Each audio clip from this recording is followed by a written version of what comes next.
Ladies and gentlemen, welcome to a realm where reality intertwines with the inexplicable, where the boundaries of reason dissolve into the shadows of uncertainty. Welcome to the political twilight zone. I am your guide through this enigmatic labyrinth, where politics and power take on life of their own.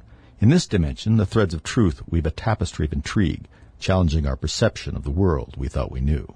In this world, nothing is as it seems, and the truth lies buried beneath layers of deceit. Prepare to venture where reason meets the unexplained, and where the unexplained might just be the old. Hello, everybody. Welcome back. Another week goes by in our far too tumultuous country here. Still is our country, isn't it? Kind of. Anyway, welcome back. Boy, there's a lot of stuff happening all the time. I have so many notes here. It's just so confusing. I'm going to have to figure out exactly how to wade through this stuff. Let's see. By the way, I was reading some emails from you guys out there, and I always forget if you don't have my email address, and I read them all. I don't have the opportunity to respond to most of them because I just don't have time, but I do read them all. I really appreciate them. But you can get me at Rick Wagner. That's just one word, Rick Wagner, at mail, as in mail.com. Anyway, people seem very confused out there, and they should, because everyone is confused out here about what's going on. I have become, this week, with the entrance of the great Kamala, who appears to be no relation to the old Kamala, who was sort of a joke even to the left. Now all of a sudden, she is riding a white horse over the hill to save the democracy. Very interesting. One thing I will give the left, I have to say, and I've said this before, and I wish that we had this kind of talent on the right, and that is that they're able to turn on a dime and have the exact same message everywhere almost instantaneously. I'm not 100% sure how they do it. Part of it, I think, is because they are much more inclined to groupthink as a group, as that were. I mean, that's sort of what collectivism is all about. And at Democrat Party politics now, which is really just progressivism, is all about collectivism. So I suppose that shouldn't be a surprise, but the other thing that makes me a little jealous is that, my gosh, not only do they have all of their politicians saying the exact same thing on the exact same page, but they have the news media just immediately parroting whatever they say. Or maybe the politicians are parroting whatever the news media says. Can't tell. It happens so fast. But beyond that, then they also now have all of the, levers of power for the federal government at their disposal, which they seem to have no problem using and to influence elections. I know, it sounds, the more I think about it, the more conspiratorial it sounds like. And I think what I would have thought about something like this 7 or 8 years ago, and now, instead of feeling like that, maybe just a little bit too far out there, I wonder if I'm far enough out there in my thinking about this stuff. Especially this week after I watched Christopher Wray, the head of the FBI, and his smarmy approach to testifying in front of Congress. He's just oily. I don't know what else to say. And he's smug. This is something that the Democrats really have down. They have this smug attitude, which is really annoying. It looks very self-satisfying. They're obviously very satisfied with themselves. But he has this sort of smug way about him, like, well, I know what I'm doing, and I'll just dodge around up here, Because that's all he does when he testifies, is he just plays dodgeball with everybody. And whenever you get these guys in from the FBI or the CIA, or even if they bring an NSA person in, they're always able to make the same dodge. Well, Senator, I can't really address that because it discusses our operational issues, and I'm not at liberty to say. Half the time when they say that, you think, wait a second, how does that question have anything to do with your operational, your methods and investigations? Well, everything they do is operational, right? So if you ask, how come this didn't happen, or why did this happen?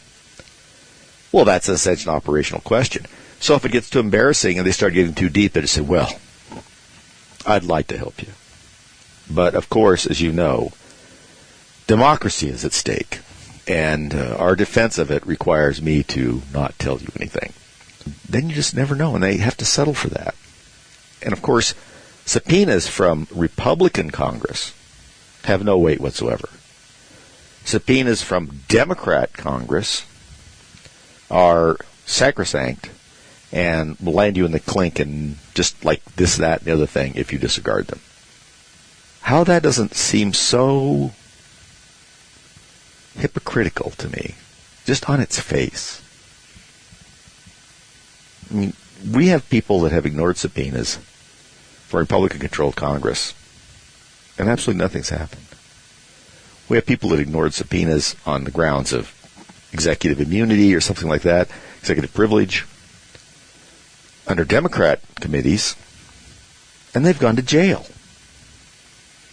There's a lot of space between those two things, yet what they're accused of is pretty much the same. The difference is that the Justice Department won't prosecute some of them. Why? We never get an answer. Why is Peter Navarro in jail, but Eric Holder never went to jail? And not to go back too far in time. And there's a raft of others. Now, what about this stuff when we're trying to get transcripts or something? Because here's the one that, and I kind of think this is superfluous, but we're trying to get the actual audio. I shouldn't say we, but the Republicans Congress trying to get the actual audio of Biden's interview with Robert Hur. Now, we have a transcript, and like everything that has to do that comes out of the feds anymore, we're suspicious that the transcript has been dolled up a little bit. Which, considering how bad it is, it makes you wonder what the heck really went on. So they'd like to be able to hear that. Well, Justice Department won't turn it over. And they have a series of the lamest excuses you've ever heard. One of them originally was, well, we don't want to turn over that much dialogue from the president because with the new technology it might be subject to cloning. Are you kidding me? There's enough verbiage out there from the president to have cloned him a dozen times by now if somebody wanted to do artificial clone. So that has nothing to do with it. That's an entirely specious argument. And I would think that it just shows that they're dumber than I thought to even make it. It's like, you guys even understand technology at all? Because, this is a bad excuse. But then this is the same sort of governmental units that said that being on a sloped roof was just too challenging to protect someone running for president and who, in fact, the leading candidate at the time. And I looked at that roof pretty hard, and I put up a few roofs, and I would say it was probably a 212 or 312, which means that it, goes up like 2 feet for every 12 feet or 3 feet for every 12 feet. Now, I think the 312 is stretching it a little bit. I mean, that is not a peaked roof. It does slope a little bit. It just slopes enough to let the rain and snow fall off of it, and that's about it. Really, anybody who is capable of standing upright could stand upright on that roof. Absolutely ridiculous. And once again, for them to say that, well, Cheadle, who is the now former director of the Secret Service, I will admit I'm surprised that she resigned. Nobody ever gets fired from the Biden administration or even asked to resign. They never did from the Obama administration either. I know I've said that before, but if you go back and look, these people get in all sorts of little picadillos. And Republican administration, people that do that will tend to just get out of the way. So they're not a distraction or whatever you want to say. Not the Dems. No matter what you say, they're still staying right there, churning around, hiring people further and further down in their organizations that match up with their ideological leanings. We saw that with the FBI this week, that we uncovered some, apparently it was sort of a rogue office that was asking people how they voted as they were screening for FBI applicants. But they're bold that way, I guess. I don't know. I guess it saves searching your car when you're getting interviewed to see if you can find like a MAGA bumper sticker or something on it. But I just don't get the complete lack of accountability that we have in the federal government now. Well, it's really, we have a lot of it in all levels of government. I mean, it's nothing new. But this one's really bad. And the bizarre nature of taking responsibility, 100% responsibility for something, and doing 0% about it is such an interesting development. It's like, well, I took responsibility for it, but, now we can just move on. Speaking of moving on, we'll be right back. Okay, we're back. Thanks for sticking with me. I appreciate that, as always. So let's change gears a little bit here. There was a story that came out this week that most of you probably saw, but didn't seem to get the coverage that I thought it should. And that is pretty much during the time of old Joe's speech about why he wasn't going to seek the Democrat nomination because he's just too competent, really. And it's time to step aside and pass the torch to someone else. Not that he couldn't do it. Yeah, he could do this backward, but he's going to pass the torch anyway. And then he does endorse Kamala or whoever he remembers to be the vice president. Well, that was going on. Fine example of it was of a man steadfastly reading a teleprompter right into your eyes. We had a minimum of 4, and I like to say adverse parties, fighter bombers, enter our airspace around Alaska. 2 of them from Russia, 2 of them from China. That's the ones we know about so far. Now, what was the purpose of that? Well, most of you guys out there are sophisticated enough to know the purpose of that is just to see what we'll do. Because this type of thing, of course, it's intelligence gathering to some extent. It tells us, if we penetrate here, these are the bases that get activated, this is what happens, these are the things that goes on, this is how long it takes them to get there. All that information is really useful for, future work in that direction. But beyond that, it's also just poking a stick into the United States to say, see what we can do? What are you doing? We can do this and you'll do nothing. Now, crafting a response, I'm not suggesting is an easy thing to do. But it shows how little care they have for the United States to do something like that. And there's no coincidence that it happened during Biden's speech. None. The Chinese especially, they time things for these types of effect all the time.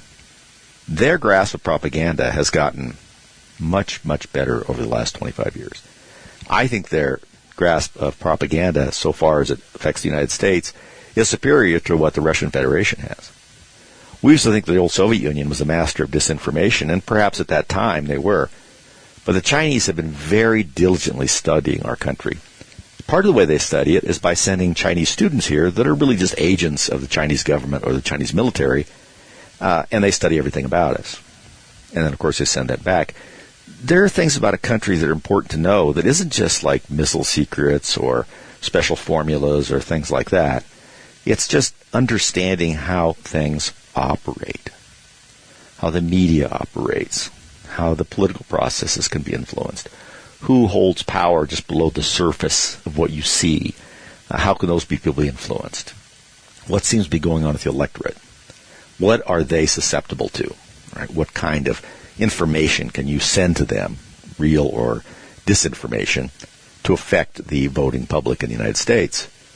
Because we don't really have a way to affect the voting public in China. One, we don't really have any access to their media by any stretch of the imagination. It's all controlled by the state. Secondly, is that we don't understand them as well. Now, I'm not saying there aren't people out there that understand China very well. There are. Gordon Chang, who we see periodically on the cable channels, is really, I think, a great analyst and follower of China and their philosophical and diplomatic moves. But we just don't have that kind of knowledge about how to influence it because it's not available to us. You just have to tune in a couple of the cable stations, subscribe to the New York Times, and that's pretty much it as far as you want to know what half the country thinks. What they're talking about, how they can be influenced. It's very simple. For us to reflect that from China, there's not really that kind of mechanism. You literally have to send somebody over there and hang around. We intercept, of course, like we do everything, a tremendous amount of their electronic signals. But since there are a lot of signals and sort of news and so forth is controlled by them, there's not really as much information that we're able to glean from that as they can easily from ours. We happily will have news organizations expose so-called national secrets in our newspapers. Well, not so much newspapers anymore. Nobody reads those, but more the, on the cable news or whatever the case may be. And we think that's great. and we give them prizes and stuff like that. You do that in China, assuming you get away with it or even get it out of the country, you find yourself on a work farm, and then at some point they're going to harvest your organs. So it's a little different in terms of the output. Also, you don't have access. Can you imagine if, say, in China or Russia for that matter, and you put in a freedom of information inquiry? Do you know how ridiculous that is in places like that? Do you know how silly they think we are with stuff like that? Now, I don't think we're silly for it, but they don't get that at all. And besides that, as we know, here over the last 4 or 5 years, if you file a Freedom of Information Act request, it depends on what side of the political spectrum you're coming from. From the right, it gets ignored or stonewalled. From the left, it usually gets immediately answered. So they understand all of this stuff. They're very clever about it. I mean, you have to look at them and say, they are coming very fast at getting themselves abreast of what goes on in our country and how to manipulate it. So, because of that, and seeing these bombers, fighter bombers, come in over our airspace, which, by the way, you may recall, not that many months ago, we had Russian and Chinese, if I remember correctly without looking it up,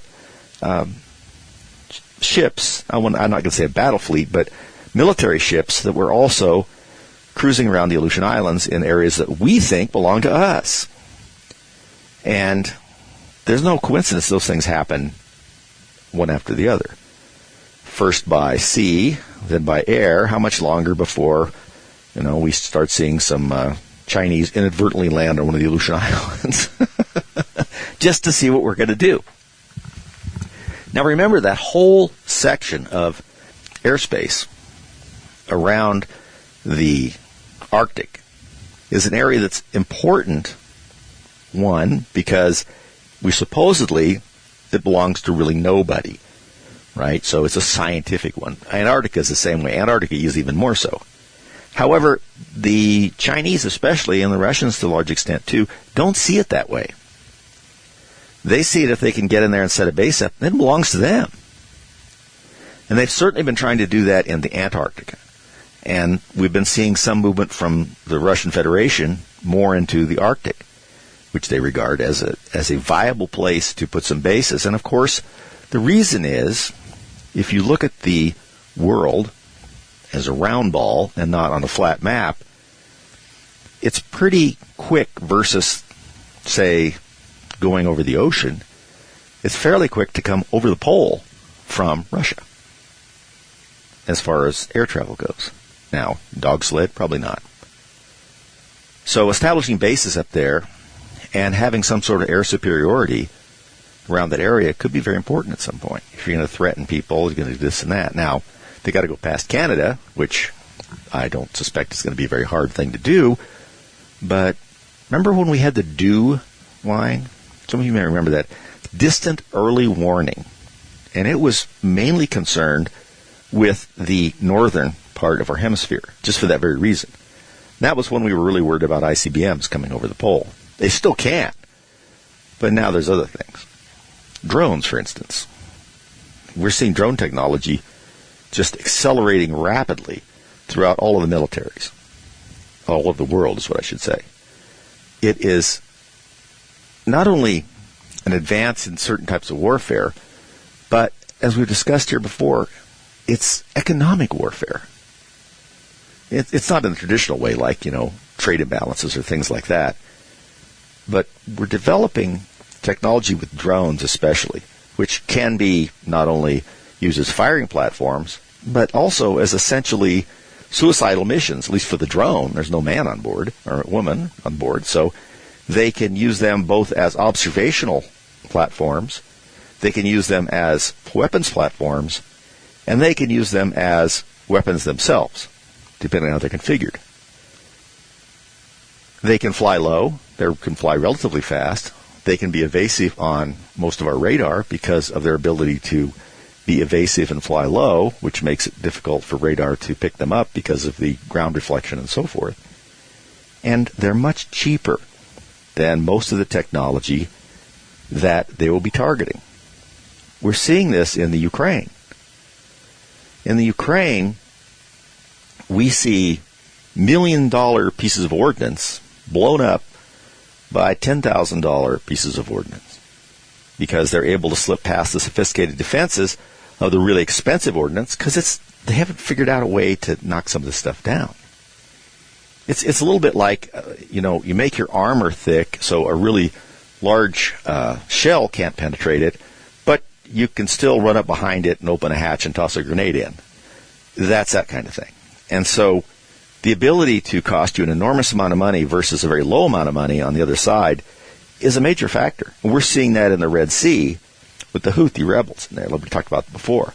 They're using a lot of weaponry. It's relatively expensive if we look at it that way, but it's much less expensive the stuff that they have pointed at.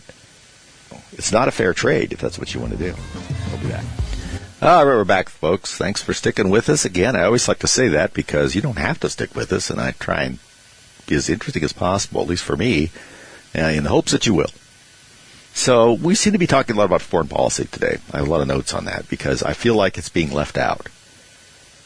This whole week, we've heard nothing but about the, Biden staying in, whispering into microphones, and then inexplicably, I've decided to get out. And then Kamala going from a sort of a clown, even to the left, to being some sort of savior, or at least a riding over the hill in knight in shining armor to save the republic. It's interesting, and like we said about earlier in the show, the way they turned this stuff on a dime is just amazing. But at the same time, all this stuff has been happening in the real world. Things that really can affect us and will. We just seem to think anymore that foreign policy is just like something that happens to somebody else. That it's something that, of course it's important, but, it's more important to make sure that we have ensured that trans people are treated correctly in the military. That's really what we need to be thinking about. Now, there are some important things that have to do with what goes on socially in our country. However, there are some important things to make sure that we take care of to ensure that we continue to have a country. And those seem to be sort of, so we say on the back burner. It's not smart. And a country that does not pay attention to its own defenses pretty soon isn't a country anymore, or it's certainly not the same one it was before. We seem to be headed in that direction if we're not careful. This entire axis of evil we now have again, which is essentially China, Russian Federation, North Korea, and to some extent Iran. These are not good people individually. They're worse to have together as a little gang. I don't know if the mullahs or the ayatollahs will wear like leather jackets with like a little symbol on them, like sort of the Jets and the Sharks and West Side Story, as they have a little gang. I don't know, but that's kind of what it's becoming. As many of you know, one of the important precepts, bedrock precepts really, of our foreign policy in the past was that we don't want either the Chinese or the Russians to like each other more than they get along with us. That sounds a little strange, but we've done that through trading partners and this and that, to where we've made one country or the other want to cooperate with us a little bit more, and the other one has been a little on the outside. It was much easier to do in the 60s and even to the 70s, because philosophically, the type of communism that is practiced in Russia, although now they're, the Russian Federation, it's not Soviet Union anymore. No, of course not. The ideas and practices in China are not the same. There were underlying philosophical differences and approaches to economic communism and things of that nature that sort of put them on edge with each other, particularly when Chairman Mao was alive. That, of course, is some time ago. But they've managed to pave that over and decided the most important thing is, of course, to take over places and do as they please. They have a willing ally in Iran who pretty much is just a lunatic and hates everybody. They just seem to be getting help from the Chinese and the Russians, which is interesting because really the Chinese and the Russians as a group don't really traditionally have thought a whole lot about people in the Middle East as being, all that great for them. I mean, the last great surge we had, that was the Ottoman Empire, World War I, then everything fell apart after that. Now we have all of this happening. We have different productive capabilities within these different nation states. North Korea cannot produce enough food to feed its people, but it can produce artillery shells, ammunition, military equipment. It's an amazingly depressing way of running a country. Starving everyone, keeping them completely in the dark, limiting everything they do, and really just eliminating anybody that even bats an eye at them. There's no chance of them taking the boot off of the throat of the average person in North Korea. They don't even know what's going on in most of the world. They don't know what's going on in South Korea. So they're able to convince them, if you look at what little bit of propaganda we get out of North Korea that they use on their own public, that if you're having a problem, it's because of the United States or the Western powers. And they're able to say that because they control the information.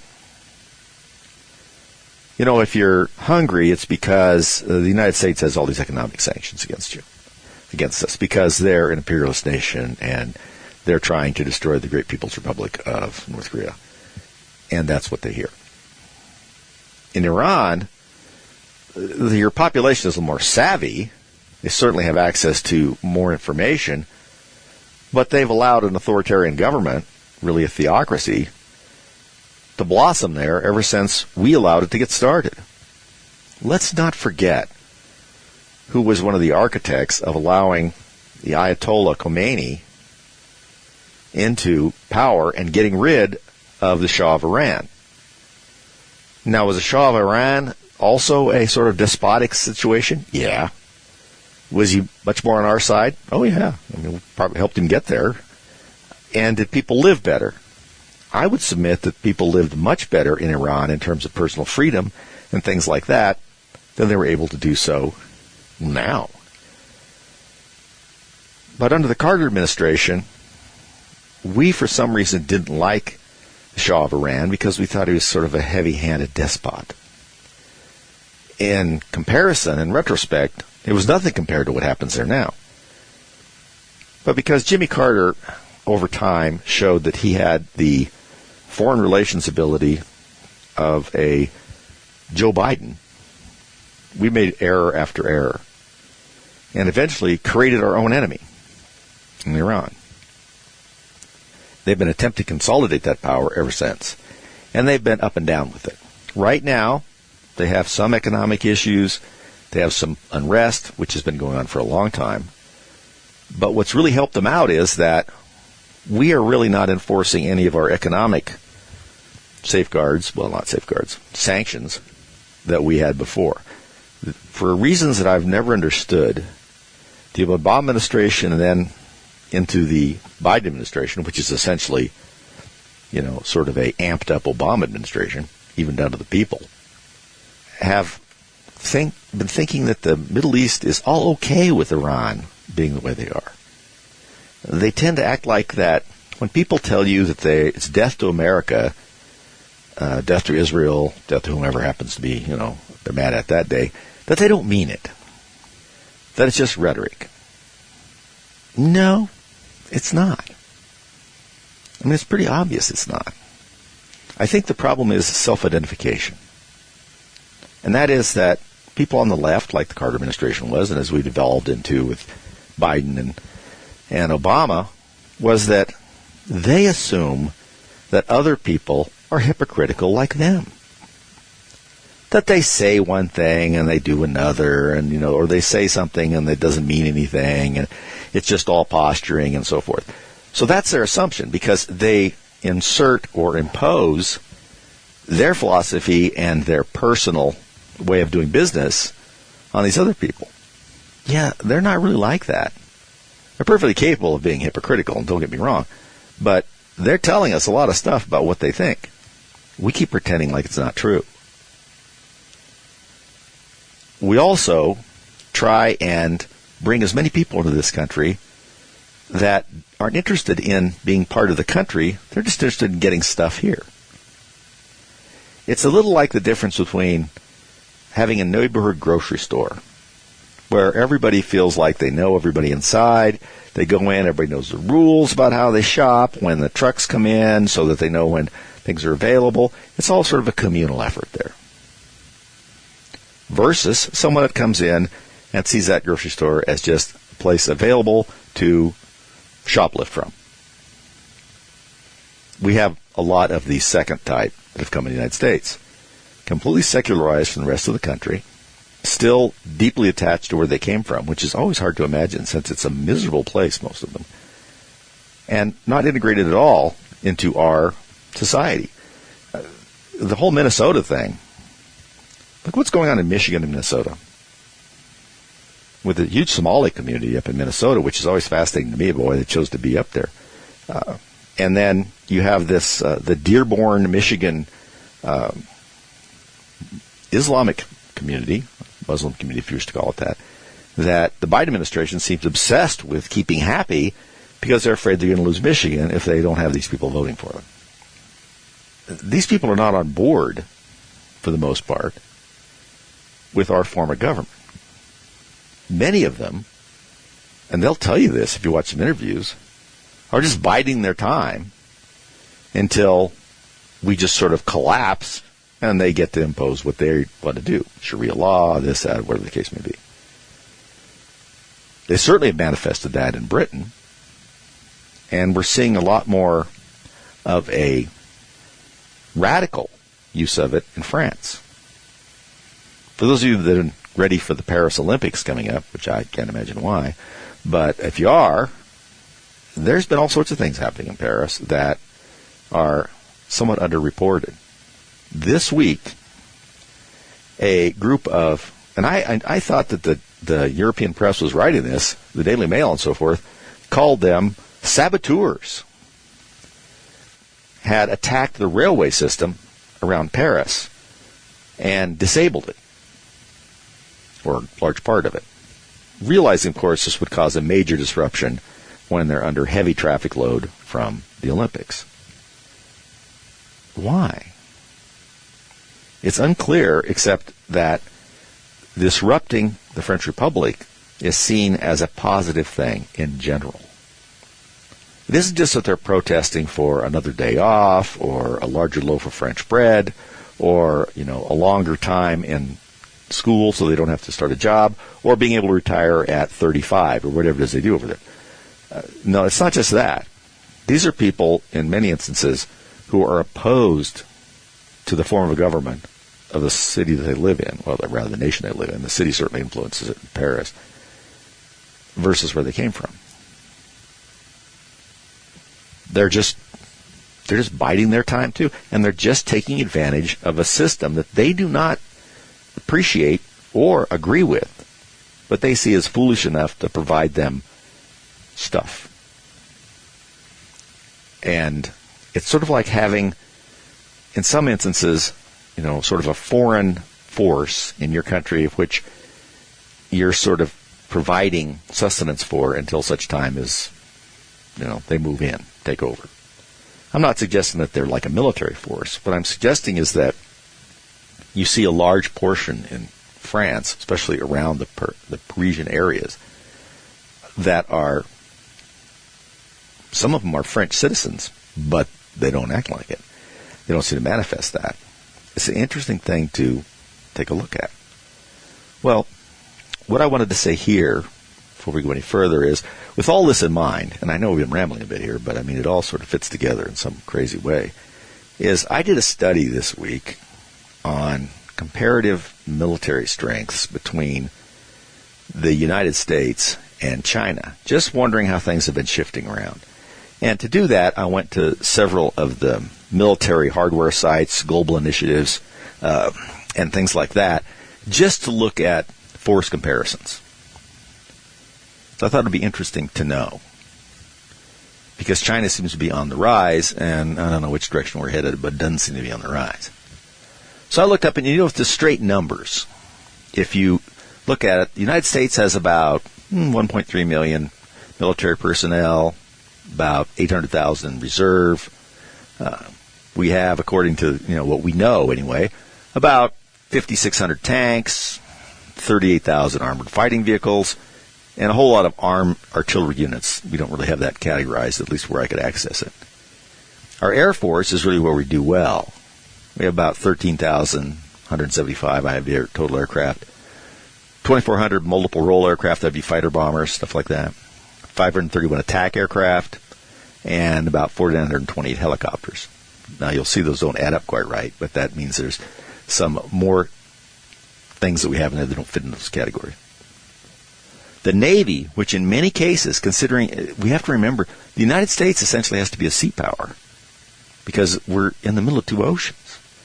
So if we're going to do anything against people that are really having a problem with us, we need to project force across those waterways. Naval forces are incredibly important. We'll talk about that in a second.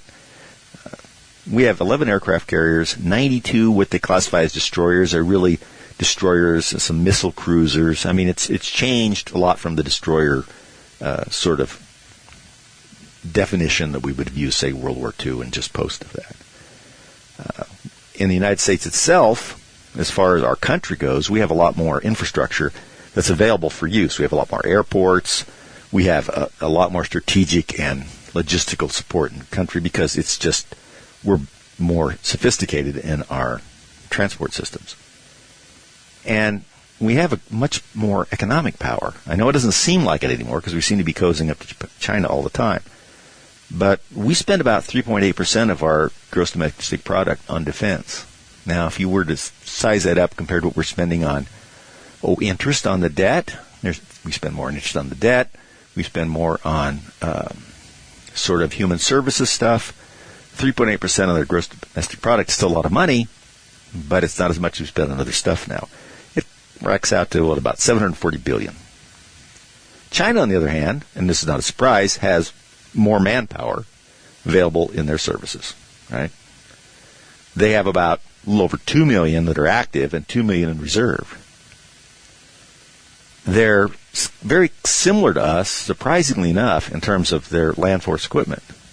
About 5,700 tanks, a little over 14,000 armored fighting vehicles, and of course, once again, we don't know how many artillery units per se. They have a much smaller air force than us, which is really where we're superior, which makes sense because we have more bases places, and we've been doing it a little longer. Their Air Force is maybe 4,700 aircraft with a little over 1,000 fighter jets, 1,100 multi-role stuff, that bombers, fighter bombers, stuff like that. They obviously in their own country have much less logistical assets. There's many, many less airports, roadway transportation, and things like that helps in logistical support. Now, they spend about $216 billion in American dollars on their defense, but they also don't pay as much for everything as we do. We need to be careful of that because we pay a lot more for everything that we seem to have than the Chinese pay for something comparable. Now, both of us have been trying to modernize, but they're doing different ways. This is, I thought, was interesting. While we've been trying to move into fifth-generation aircraft like the F-22, F-35 on air superiority, the Chinese, while they've been doing some of that, have significantly improved their missile technology. A whole lot of ballistic and cruise missiles, and, of course, drones, like we were talking sooner. They're pushing a little different way. Now, if you want to think about something that's a little disturbing, the Chinese naval expansion, it's been pretty remarkable. While we've been sort of qualitatively, our stuff's a little more advanced than theirs, they have a numerical advantage. They're, in fact, the largest navy now in the world, which is a little shocking. And because of that, they're able to really project a lot of force into areas that we are far away from but find to be important. Taiwan, Chinese Strait, stuff like that. Air superiority is still something that we have, But in East Asia, that seems to be shifting because of their concentration there. It's troubling to military experts, by the way, that we have lost our dominance in naval vessels and that we are not pursuing as aggressively this missile, drone, and drone warfare like these guys are. The other thing that they're ahead of us on is militarizing space. We've talked about that before. They've been working very diligently to control parts of the space programs, mainly the satellite deployments, by launching things we don't even know what they are. But everyone's pretty sure that they are some sort of hunter-killer satellites that would be deployed to disable our satellites that we utilize for ground positioning systems, observation, stuff like that. That they've been deploying them in orbital space around us. And, of course, they've been reaching out to the moon, which we've talked about before, which they don't see as a scientific mission, like we always seem to do, like, oh, they're going to explore it and this and that. No, this is a tactical, strategic mission as far as they're concerned. So we're missing out on that kind of stuff. Now, are we too far behind? No, probably not. But pretty soon we're going to be a little bit too far behind if we're not paying attention here, particularly with our capability, our qualitative forces in the United States. We seem to be having a lot more problems. This is not a surprise. This is sort of reflected in this whole Secret Service thing. We seem to be having what I would call a competence problem. And it's really coming from the top, but it will trickle down. We have very sophisticated weapon systems and operational capabilities. If we're not training our people right and correctly and spending a lot of time doing that as opposed to some of this other stuff, we're going to have operational difficulties.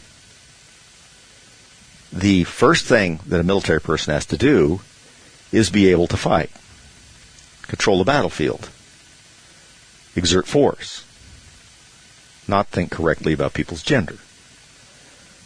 I hate to wake people up to that, but that's how that works. If you don't do the first enough, it won't matter what you think about the second, because nobody will be letting you think of that anymore after you lose. So I would just suggest everybody, while we're sort of worrying about what's going on in the election, and I'm worried about it too, just to keep your ear tuned to a little bit of international stuff, because our news organizations are fascinated with this navel-gazing about just our politics. There's a lot going on in the world we need to be aware of that should be affecting our politics. Just saying. Hi, folks. Thanks, folks, for spending some time with me. Listen, if you'd like to listen to more and you want to maybe perhaps have someone else listen to our podcast, you can do so either by going right to our webpage, politicalviking.com, or therickwagnershow.com. Both of them will take you there. You can get links right directly to our podcast, or you can hear our podcast on Podbean, on iTunes, and Spotify, and a couple others. So you can find us. We appreciate it if you do. And if you've heard the show, you want somebody else to hear it, that's a good way to send it to them. Thanks for listening.